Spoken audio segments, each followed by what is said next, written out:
Hey, security peeps, we are live with another special edition of Breaking Into Cybersecurity. I am Renee Small, cybersecurity super recruiter, helping awesome leaders hire great talent. And I'm here with one of my favorite people who comes to hang out with us on Wednesdays, the last Wednesday of the month. And that is Alex Harrington from Federal Career Connections. Say hi to everybody, Alex. Hey, everybody. I hope you guys are being safe out there. And thank you, Renee, for having me on again. I do appreciate it. Sure. So we've had so many of your peers and the folks at Federal Career Connections on giving just wonderful advice when it comes to the federal career space. And so I know you are here tonight as, you are the person who stood this whole Federal Career Connections up. So I definitely want you to chime in and talk about that first. And how it's evolved. And then our topic for tonight is going to be career pathways. So specifically in the cybersecurity, in the federal space, people learning, the question comes up all the time around, they say, I want to be in cyber. I want to be in cybersecurity, but it's so broad. And the different pathways that they can take, the different ways people can transition, all of that good stuff. So I'm excited to hear from you. I know you wrote this awesome blog. You gave us a wonderful link with resources that I put into the LinkedIn live stream. So Alex, I'm going to hand it over to you and have you kind of take it away. Well, thank you, Renee. So I have the wheels. I have the wheel. Is that you have the wheel? Oh my goodness! Oh my goodness! Well, right off the bat, I want to thank you for Renee. We have looking at my little cheat sheet. We have a panel on cybersecurity coming up it's actually May 25th. It's on basically is agency insiders talking about basically answer questions on how to navigate into cybersecurity. And I want to thank you because you recommended, I believe his name is Charles Britt. He's going to be on this panel. So thank you so much. So yes, our organization, Federal Career Connection Incorporated, is going to host this in May, and it should be really, really good. We have some cool individuals, insiders, to answer questions on cybersecurity as well. I know for tonight, and I'll be honest with you, I wore this polo intentionally. I love that. Because I love representing DHS because when I have to admit, I'm kind of a backyard geek when it comes to IT. I have my own network at home. I have my own. I even recently bought my own my network switch when it comes to the various networks we have at home, and so I have to be careful when it comes to, as a home user, when it comes to phishing emails and anything like that, when it comes to things out there. But for me, I think the so what for your audience is, number one, is I want to kind of theme it with understanding the landscape, because when it comes to career management, I think the very first thing you definitely need to understand is, well, the person in the mirror, it's yourself. It's your knowledge and what you can bring to the table, your expertise, also your skills and your abilities. So you definitely need to know yourself. And then, of course, as you're navigating into this amazing career occupation, you have to understand the landscape, understand basically the cybersecurity ecosystem, so to speak. And you're able to do that through reviewing various resources and standards and doing information interviews. So the ownership is on you, the job candidate, to understand this landscape. It's hard work, but everything's hard work. So let's put that off the table. We all know, learning a new trade or learning a new area is going to be hard work, but that landscape does have kind of a stopping point. So you're able to actually, you should be able to identify and keep a pulse on those information hubs in that landscape, so you can keep up to date when it comes to career opportunities, when it comes to the latest standards within cybersecurity.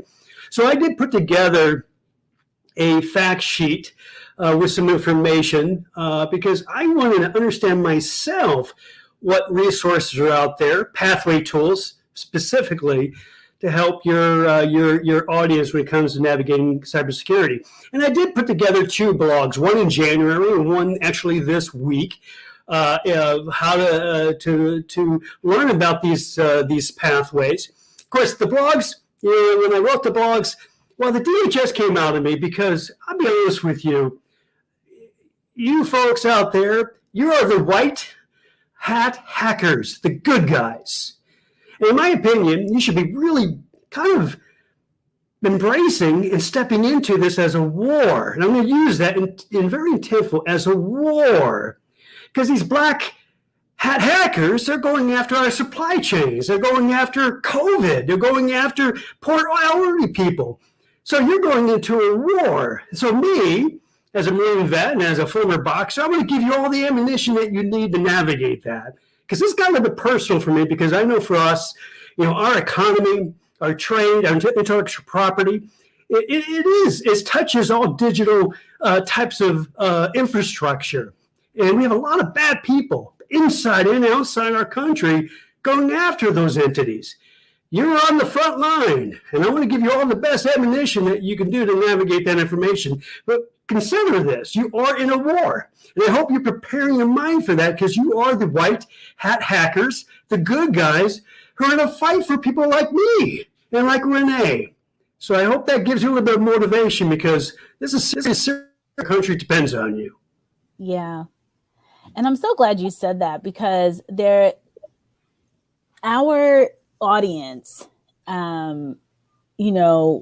it's good for them to hear, to get encouragement and to hear how to break in particular, and how to transition in.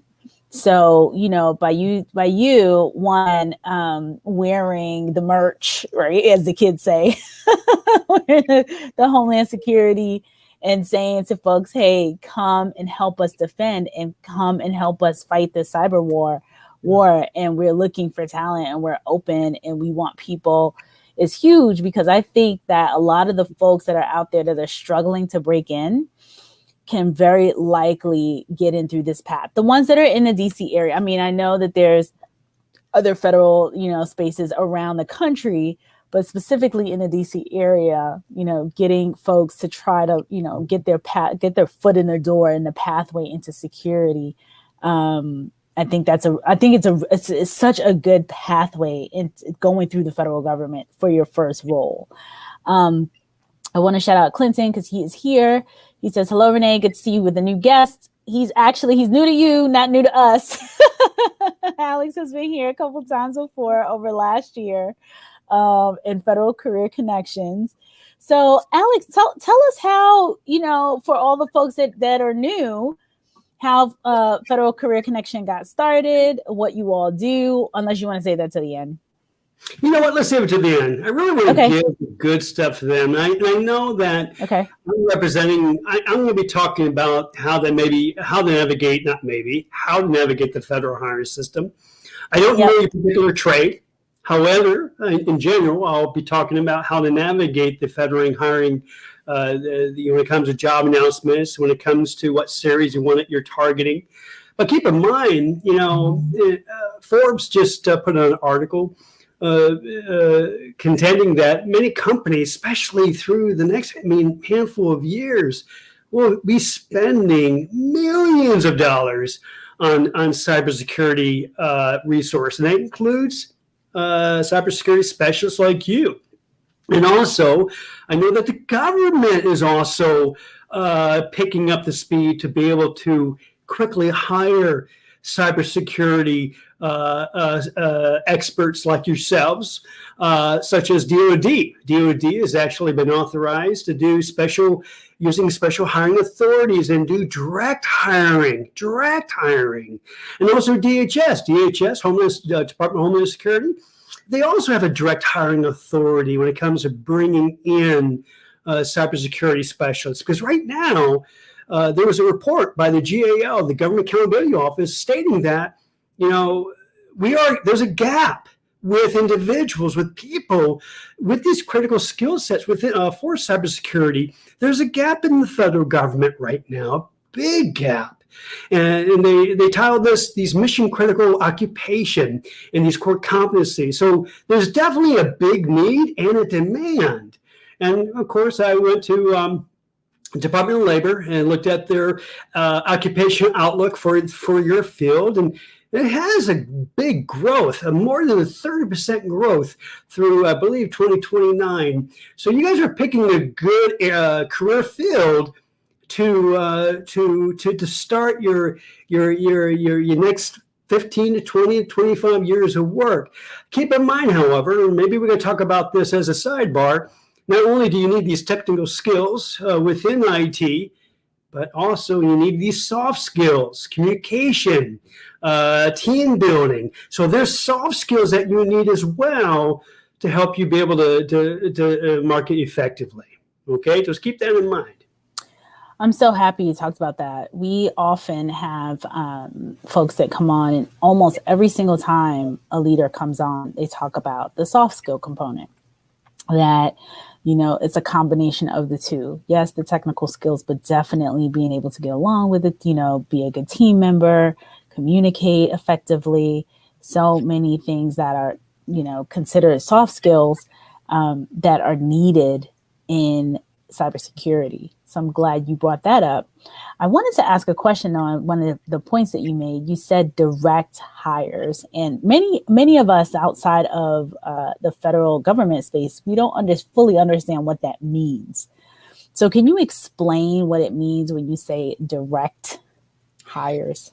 Yeah, so basically I'm going to do this in layman terms because I'm actually a hiring, I would classify myself as a hiring manager because in federal government, when it comes to the federal hiring ecosystem, you have two major players. Number one, you have HR, human resources. They are truly the gatekeepers and the protectors of the merit system.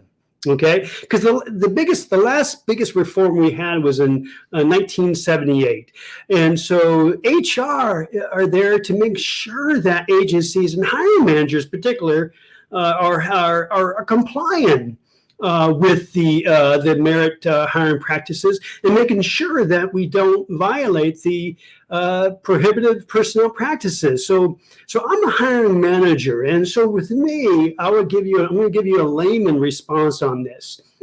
Normally, on USA Jobs, when you look at USA Jobs, which is just a resource, it's just really a housing hub for the federal government. It's managed by Office of Personnel Management.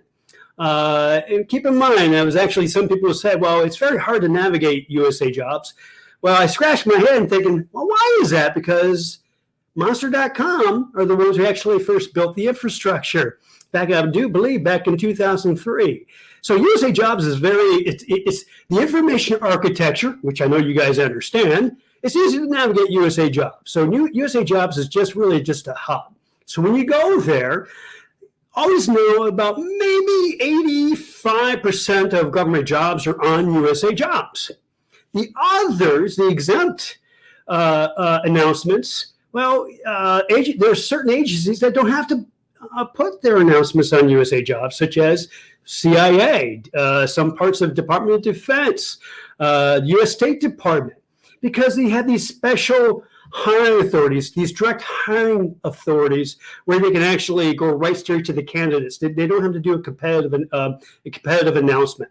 So normally when you go to USA Jobs and you look at a job announcement that is open to the public, you'll know that that's a competitive announcement. It's competitive hiring. That hiring manager is putting out an announcement for all qualified Americans who are able to apply for a federal position, okay? And they have to go through HR on that.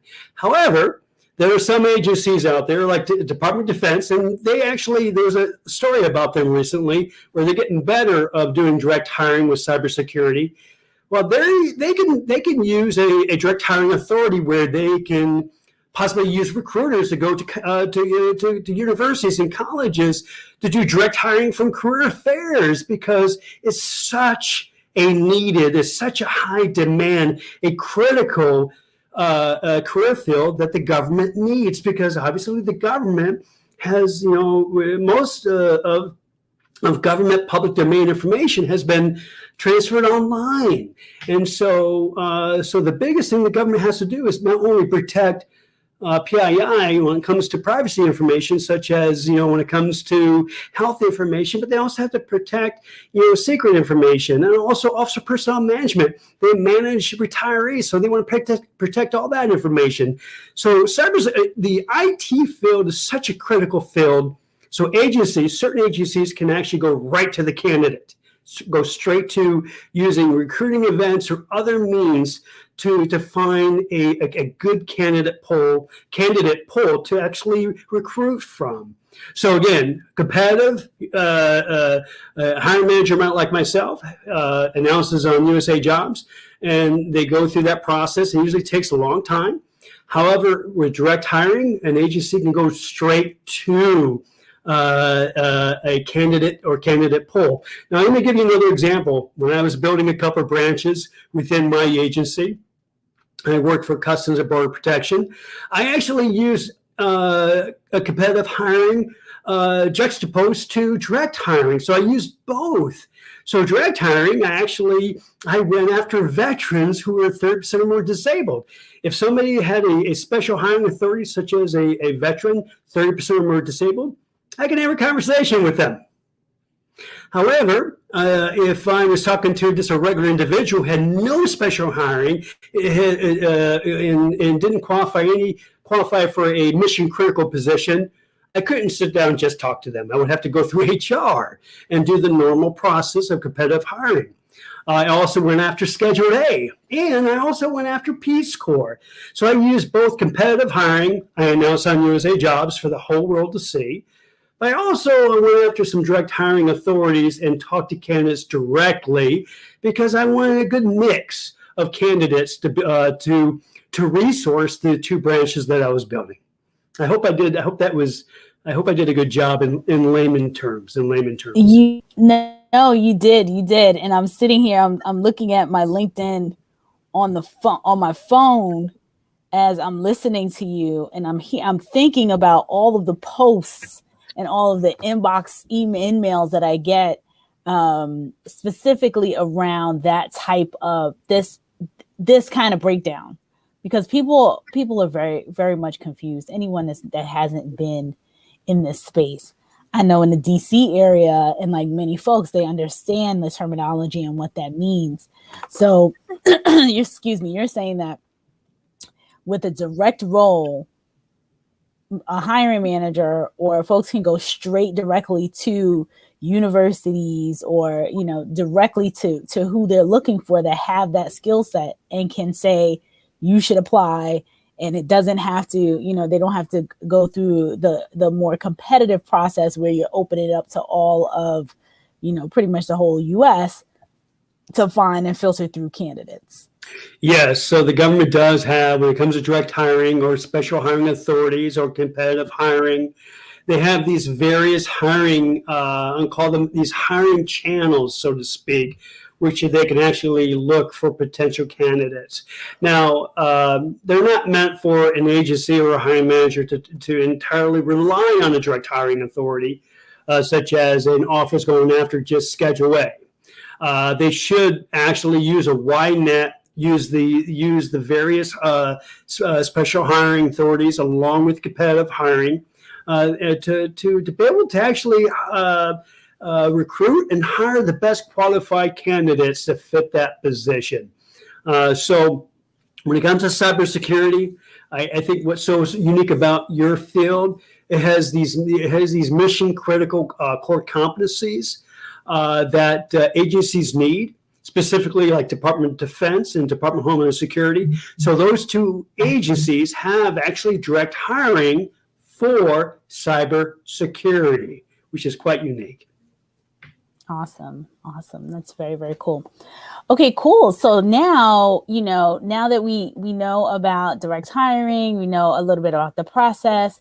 Talk to us about these various pathways. You have put together such a great number of resources that are provided around pathways. So tell us, like, where should a person begin? I like one of the things that you said that's very, very much near and dear to my heart is assessments and understanding yourself.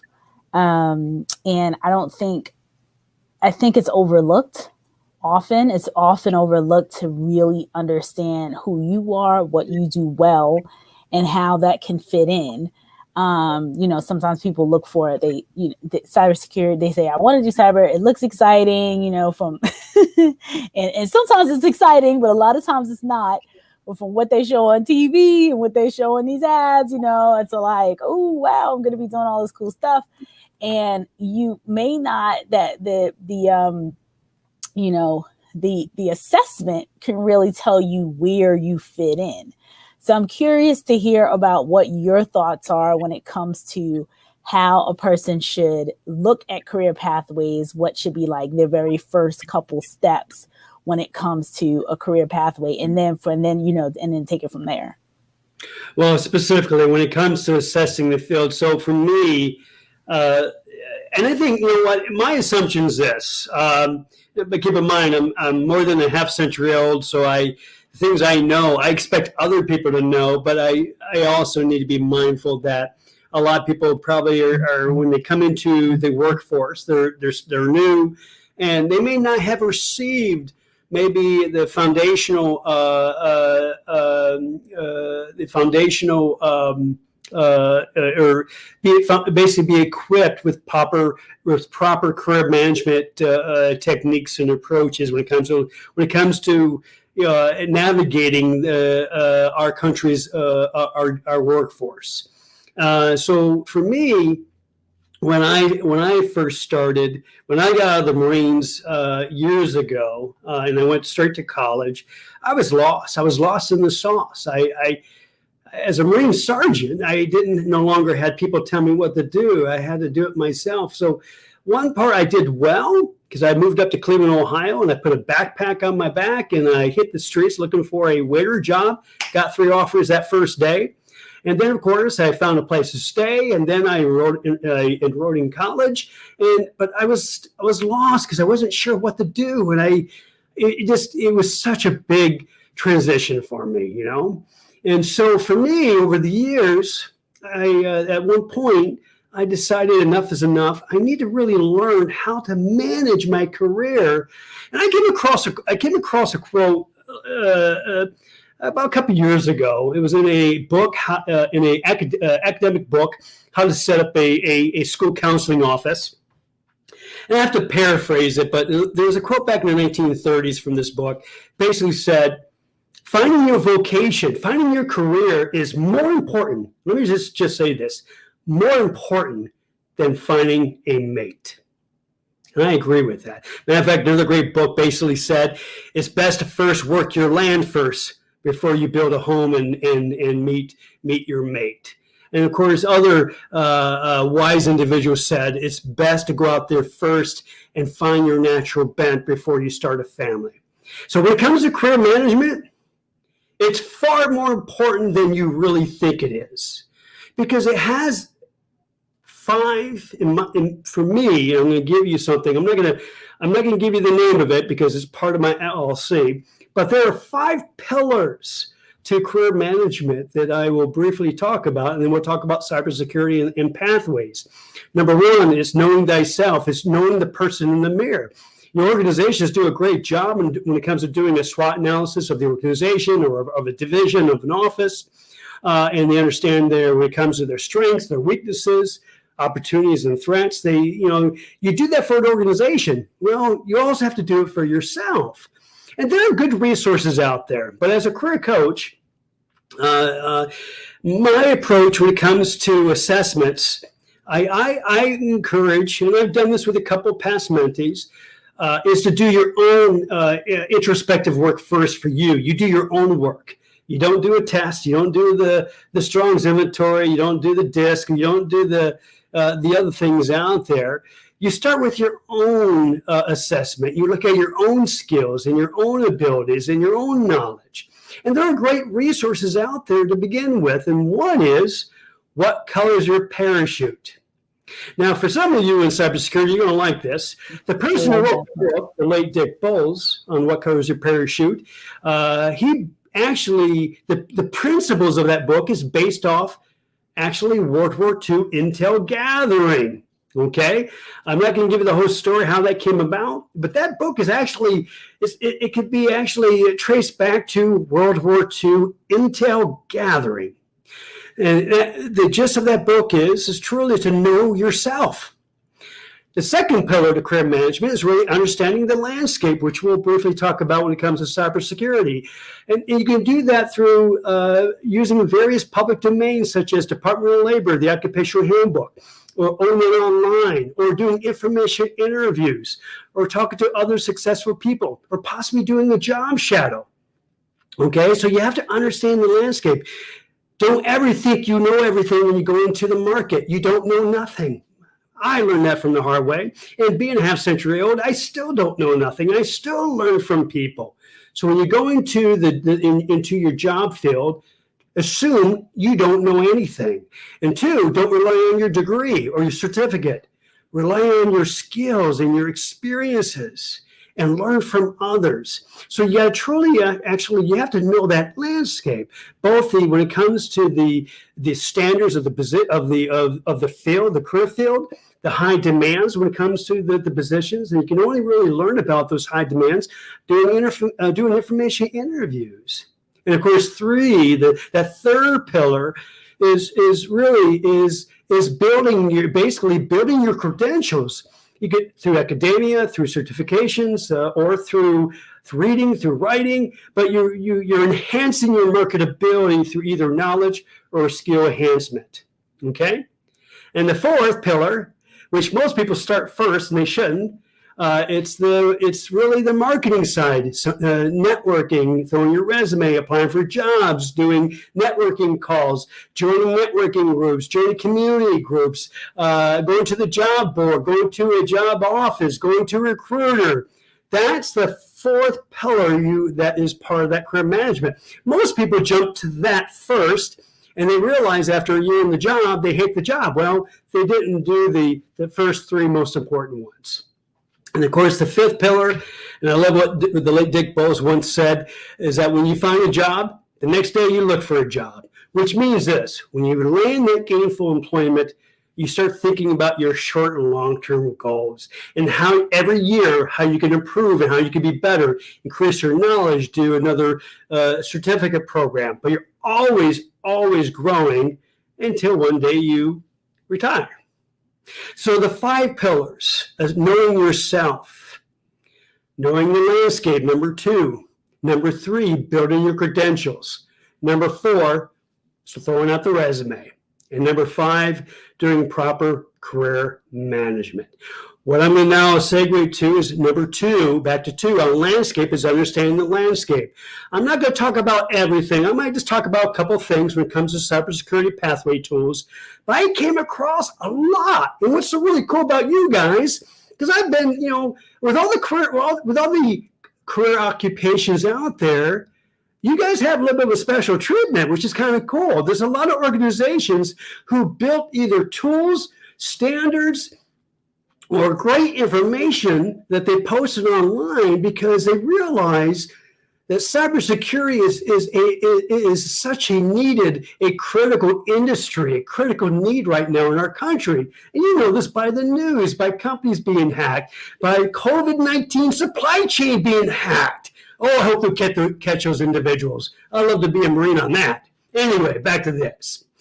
It's such a hot and critical career. So there's a lot of good stuff out there. Now, Renee is going to send you a fact sheet that I put together.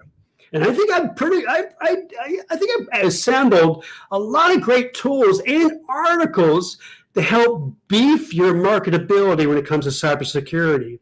I've also have 2 blogs out there. So if you go to federalcareerconnection.org, and go to our blog, type in cyber, it will come up with 2 blogs on cybersecurity. And it basically will list some good pathway tools. But the one pathway tool that I would definitely recommend you go to, because it is the standard on industry terms and core competencies within cybersecurity, is the Workforce Framework for Cybersecurity. It's by the NICE framework. It was created by the National, and I'm cheating here, so I'm reading, by the National Initiative for Cybersecurity Education. And I have that in my recent blog this week. It's a framework that lists all the lexicons and all the core competencies for your field. Another great one, and I like this, it's actually a .org, is CyberSeek Interactive Map. It was built by cyberseek.org. It has an interactive map and a career pathway. And they've done a great job of looking at all the various occupations within cybersecurity. Because for me, it's one thing I'll do kind of a comparison. Cybersecurity has a lot of sub-disciplines, like public relations. When I first broke into public relations, within communications, under public relations, you have employee communications, you have media analysis, you have strategic communications, and ... With you guys, the same thing. Under cybersecurity, you have so many different disciplines you can go after. But keep in mind, all of them are supported by soft skills as well. I'm going to stop talking and throw it back to you, Renee, because I think it took a lot of time there. No, but that was fantastic. I mean, the outline, knowing yourself, the 5 pillars, knowing yourself, knowing the landscape, knowing the credentials, then the resume, then the marketing component. I mean, that's just so important. And I think you're right when you say that people tend to jump in 4 and 5, or maybe 3, 4, and 5. But that very, very first critical criteria, knowing yourself, is so, so very important. And the people who know themselves and know the jobs that they will be fascinated by, will be aligned to, will be happy and be curious about, those are the folks that excel, because they're doing what they love. They're doing what comes naturally to them. It's not pushing a boulder up a hill. And I think that I think tech folks as a whole and cybersecurity folks just tend not to do that very first step. So I really enjoy that. And that's one of my when you talked about what color is your parachute, that's like one of my favorite books. So I'm glad you were able to, share that with folks, because I've shared it too, but coming from me, sometimes it's good to get it from the guests, the pros in the space. So, going through that book, I like that one. I also like one of my other favorite ones is it always slips my mind when I'm on live. It's a little book. It's called Strengths Finder.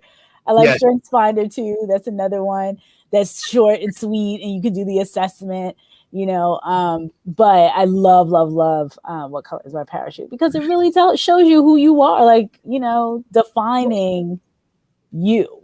Let's talk about that book for a moment. And I think it's by one of the best resources that you need. Any serious job seeker has that book on their bookshelf. I've actually, before Dick Bowles passed away, I kept up with every edition, because he changed the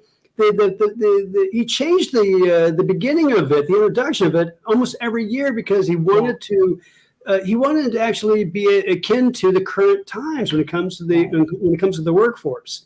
I know for me, the first time I picked up that book was as a Marine at Headquarters Marine Corps in 1994. So yes, I'm dating myself. Well, obviously, I also said I'm a half a century old. Anyway, 1994, I picked up the book. I'm like, show me how to do a resume. It didn't show me. I'm like, fine, throw it out. And for the next, less than a dozen years, or whatever, I stumbled. I went after myth, and people told me, go there, do this. I followed them. And I finally get to Korea, and I'm the first civilian public affairs officer. I'm at the commander's table. As a matter of fact, I'm visiting 32 single sites out of about 45. I'm managing Koreans. I'm living in a villa. My neighbors are embassies. I met my beautiful wife there, who's Canadian, from BC, of all places. I married a Canadian in Korea. In Korea. And so on the outside observer, they're like, they probably saw, you got a maid. Making good money. I'm not paying rent. The government's paying for everything, basically. I'm working with the military, which I've really loved.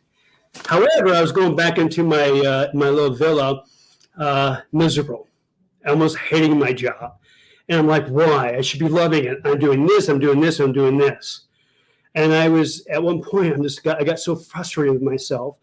So I thought, you know what, I need to kind of do soul searching. I got to see what drives, what is Alex meant for. And that's when I picked up the book along with other resources. And I did journaling, and I even talked to people. But when I went through that book, and it took a couple of weekends to go through all the exercises, I was able to actually hone in out of 50 plus skills, hone in on the top 5 that when I look at it today, because I did this back in 2003, when I look at those same top 5 transferable skills, they're still my top 5 when it comes to the most cherished, most loved, and also I hopefully would say pretty good at. Again, career management, regardless if you're cybersecurity or when it comes to business intelligence, career management is by far, and I do this every year. It should be looked at as a way when you do your home budget, when you maintain your vehicle, when you maintain your home, when you maintain your relationship with that special individual. You got to be managing your career. And with that, you need to be ignoring the myth, ignoring other people, what they say.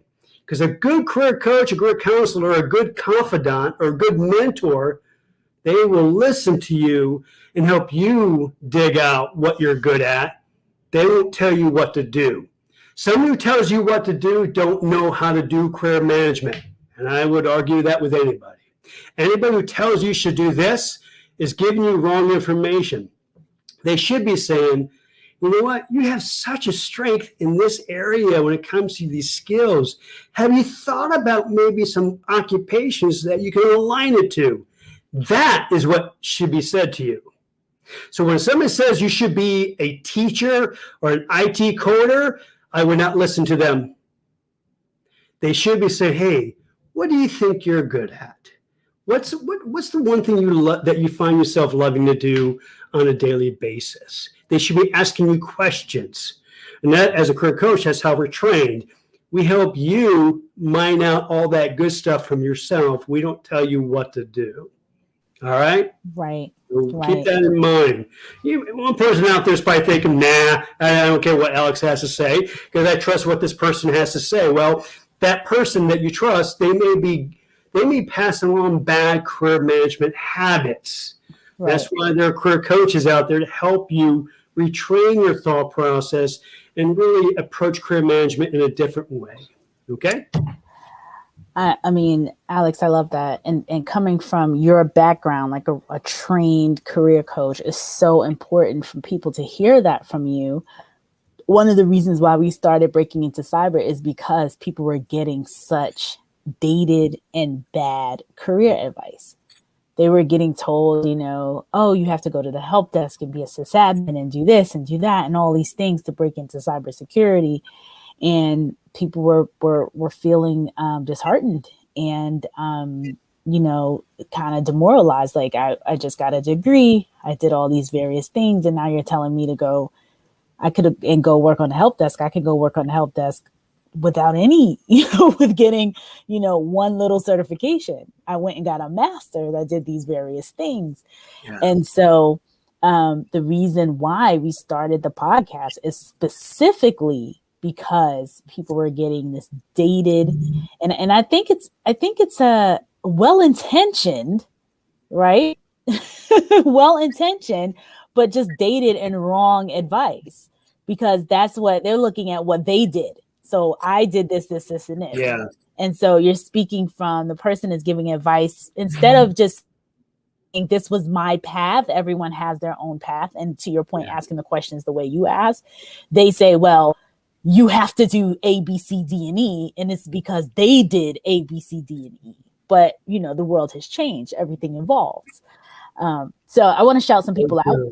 So true. Let's answer some questions. Yeah, a couple questions in here. So Pierre says, hello, everyone. Hello, Pierre. Jen says she totally agrees. It is very crucial to assess yourself objectively. It helps open you up to learning more, being able to communicate better, and manage your performance effectively. And she also adds, every path is the right path, for someone, which is true. There's multiple paths. So Alex, you also talked about the NICE framework, which many, I think, in the security space are aware of. CyberSeek, many of us have, I mean, it's great to kind of reiterate and share this information, but I think a lot of folks have seen that heat map and seen where, you know, the hot spots, obviously DC is, I think, the hottest of the heat map. And see where different opportunities are. But I think people still feel a bit overwhelmed. And I'm thinking, you know, I think when they see it, they see the NICE framework, they're like, oh my God, like it's so much. But I think if they really took that step back and went back to your pillar one, knowing yourself, I think that's where, you know, the core happens, so that when you end up doing that research, then you can point yourself, you know where to go, versus this big, massive, you know, all these various pathways.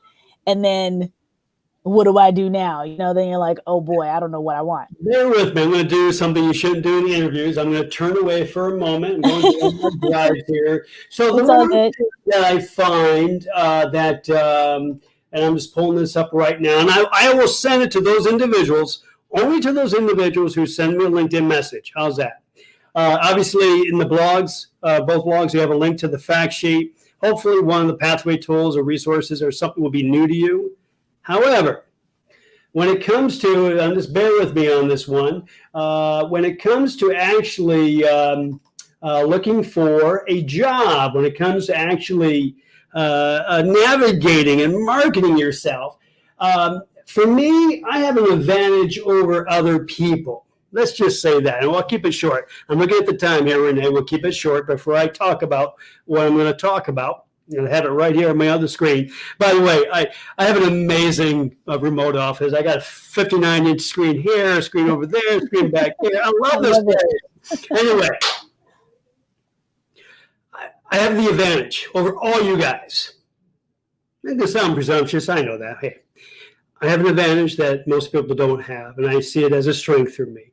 I'm not an Ivy Leaguer. I'm a professional misfit. I graduated college. I have some graduate studies underneath my belt. But I have one thing that a lot of people don't have that really made me go out there and be hungry. Like I said, when I went to Cleveland, Ohio after the Marines, my red pickup truck, I put on my backpack, I hit the streets. My advantage is I didn't have a home.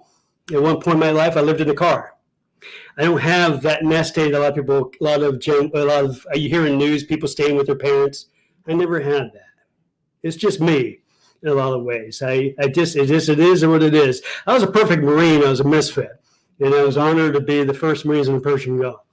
And so being this professional misfit, and with my background, I know I'm hungry and I know how to look for work. Okay.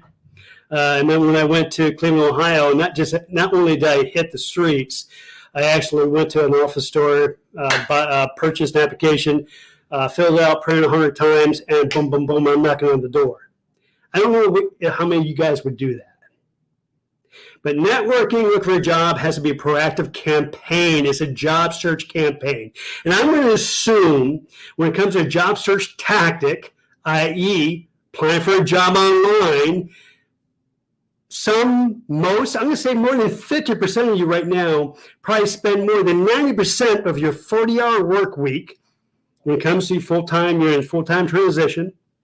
You spend roughly by probably 90% looking at online jobs. Now, keep in mind, cybersecurity or IT jobs online, you probably have a higher yield rate of interviews compared to a humanities job or a public relations job. I totally get that. But you only use probably that one search tactic, or you may go to a career fair. That's 2 search tactics. Some of you may go to a recruiter, 3 job search tactics. But most people I talk to, most people I spoke before, stop there. Guess, type it in there. Renee, read it off to me. How many job search tactics do you think there are? Go ahead and type an answer. I'm waiting. I'm talking to you guys right now. I'm talking to you right at you. Type me. How many job search tactics can you put into your gunny sack? Yeah. Come on, folks. Let us know how many you think. Throw out a number. Okay, some comments are coming in. Okay. Jen says thousands. Okay.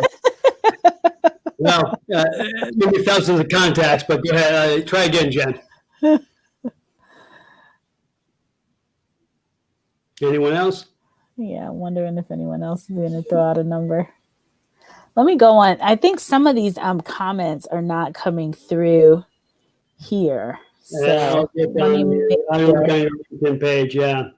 Well, let me just say sometimes they come through but they don't. I don't want to burn people's time because I know time is precious. Effective job search tactics. I have in my gunny sack, so to speak. And I'll be happy to share with those who actually link me. There's 19 job search tactics. 19 online jobs. Now, compared to you guys, I'm going to be general, but in general terms, a yield rate of an interview of online jobs is roughly like 0.01%, whatever. It's very low, very low. Networking, obviously, is one of the best ones. So for me, I have this job search schedule. I have 19 job search tactics. I have the high. Let me see, I got the high, I got the medium, and I got the low, all broken down. So for those who are having struggles navigating the landscape, well, if you're just focusing on online jobs, that's a passive job searcher, just to let you know. You're not being proactive. You're not being strategic. I'll be happy to send this job search schedule with 19 job search tactics where you can actually just incorporate maybe 7 or 8 into your 40-hour-a-week work schedule, because I know for those in full-time transition, you're working 40 hours a week for you. You should be. I would guarantee that you'll be raising marketability if you actually used at least 7 of these job search tactics. That's the number one problem with a job searcher. They use a passive approach when it comes to looking for a job. Looking for a job in itself is a job. 2, another side, little advice, is that when you're in full-time transition, you need to have a routine. You need to have a certain time to get up in the morning. You need to make your bed, have a cup of coffee. You need to have a little bit of downtime, but then you get to work, and you're working through 4:30 or 5 p.m. It is truly a job when you're looking for a job. And with all that said, if you're using roughly 7 job search tactics and you're working 40 hours a week, you should be sending out roughly between 75 to 120 resumes per week. Now, some people in my workshops are like, there's no way. And I will say, well, what are you doing when it comes to job search tactic? What are you using? Well, I'm just looking online. Well, no wonder you can't send out at least 75 resumes a week. I know it can be done because I did it.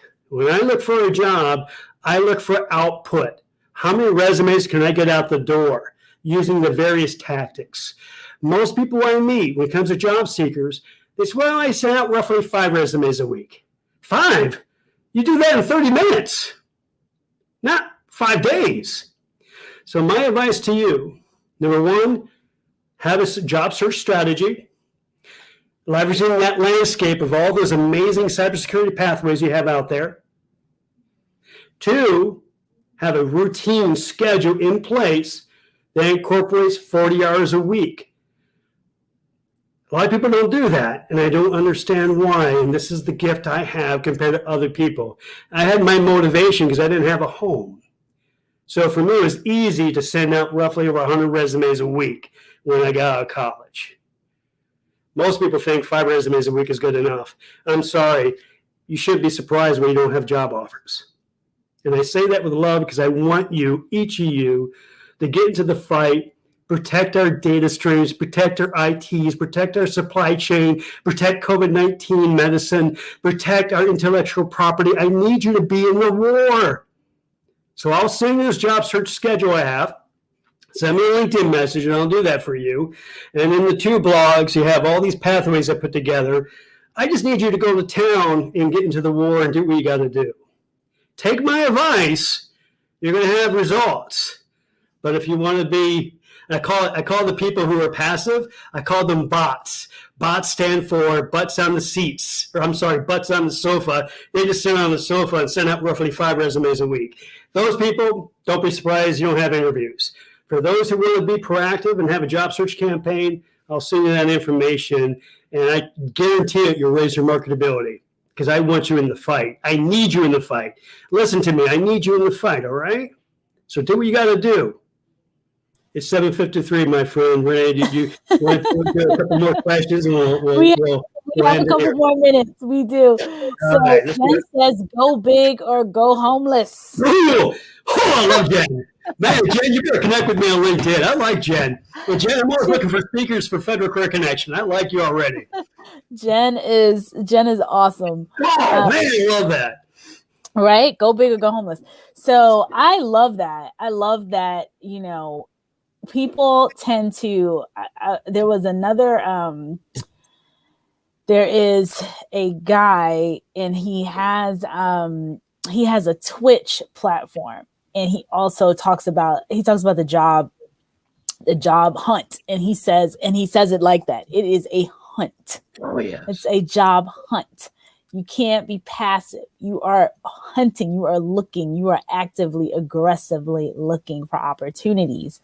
And so, as with anything in life, my mom used to always say, persistence seldom fails. Like, the volume, the amount, all the different tactics. And I'm actually curious about the 19 different ways to look. Send me a message, y'all. I'll send you a message too, so I could get it. But it's so true, all the different ways that you're looking, and you're right. Most people, they send hundreds of resumes, but it's just one way. It's just applying online. And the vast majority of jobs, and I mean, in the federal space, it's a little bit different. The vast majority, from what I understand, vast majority of jobs out there in the public sector are not, or in the private sector, are connections. Like, half the time they don't even hit the job board. They don't even hit the market, and I give this example often. I say things like, if you're Alex and you give your 2-week notice, and your buddy Jim is next to you, and even before you give the notice, your friends know that you might be interviewing or whatever. Your manager might not, but your friends may. And then you give your notice. Before that manager even thinks about putting together a job description, Jim probably you give your own, you can say, hey, these are a couple of people that could be replace me, that could be a fit. Jim has friends that he wants to bring in or think that could be a fit. The team knows, they're telling their buddies and their friends. Half the time the jobs don't even get posted. I mean, and that's purely just internal. That's a microcosm of how it works, right? So that's the internal space. Then if the hiring manager has in their head, and Alex, you're a hiring manager, you're like, oh, wow, I know 2 or 3 people that could be a good fit for this, because they've networked, because you know them from Federal Career Connection, because you know them in other walks of life, right? So there's a very, very small percentage of people who are just, so you cannot use that as the only way to look for opportunities. So I'm so happy that you are sharing this with folks, so that they are well aware that there's so many more. And like I said, I'm very curious about the 19, but people think, maybe job boards, maybe networking, it's just a handful of things. And there's so many different ways to look at opportunities. Yeah. Before you answer, I just want to make some comments here. Solomon says, working strategies. Thank you, sir. So he's excited. And then Clinton says, great insights and advice, Alex. Thanks for sharing your wisdom. Thank you. I will say this, the hiring, job seekers think online jobs, I'll throw them my resumes, but hiring managers don't like looking at resumes. I'll be honest with you. When I built the branches, I did competitive hiring, as I mentioned, but I also leveraged my contacts, Mika Cross and other individuals who I reached out and said, I'm looking for this type of person. If they have a special hiring authority, tell them I'm looking to build. Because I don't like looking at hundreds of resumes. I'll be honest with you. Who does? What hiring manager likes to pour a glass of Malbec, sit in front of the fireplace, and look at and read 100 resumes? No. Hiring managers love to hire people for either from within or from referrals or through keeping ongoing contacts. Because the best jobs out there are not advertised. And Renee, you're right. There's thousands of jobs out there that are waiting to be filled by unique job seekers who go through the window, not through the front door. So don't follow everybody in the same, like in the mall. Everyone goes through that one door. Take the side door. Go somewhere different, because that's what a hiring manager would love to see. I love that. Take the side door, folks. Alex says take the side door. I love it. I love it. Alex, thank you. You have been amazing as usual. It's always a joy having you on the show. Federal Career Connections as a whole has been just a wealth of knowledge for our viewers. So thank you so much, A, for starting this wonderful organization, and B, for being such a pioneer and the person who's not only started and stood it up, but just still so active in the organization. So it's a beautiful thing. And let's see, Pierre says, great info. We need to put ourselves out there. You would never know if you don't try. And people don't think that way. They're thinking of themselves like, okay, I'm going to do this, but there's another side. And I love Alex, you're so right. Managers don't want to see hundreds of resumes. They don't. They want 3-4 people, a handful of people, and that's it. And we'll go through all of this. Renee, you're beautiful. I love being on the show. Hopefully you'll have me back on again. I love doing it. Yes. Thank you so much. Next month. Again, for those who want to get the job search schedule, send me a message on LinkedIn, connect with me, and I'll do this and I'll send it out. But guys, be safe out there. I'm minding your time, my friend. So you can just be safe and have a great week, okay? Absolutely. And folks, we will see you tomorrow. So Alex, thank you. Federal Career Connection, thank you. Make sure everyone that you go on Federal Career Connection, check them out. The links and all the information is in the chat. And for our regular cybersecurity, breaking into cyber peeps and all peeps, tomorrow is CISO Thursday. So we always have a lot of fun with our CISOs, James Azar, Naomi Buckwalter. We have a guest CISO tomorrow, and my co-host Chris Foulon. So that will be fun tomorrow at 1 p.m. Eastern Thursday. So thank you, everybody. This was amazing. Thank you so much again, Alex, and have a great night. Thank you so much, guys. Bye-bye. Bye.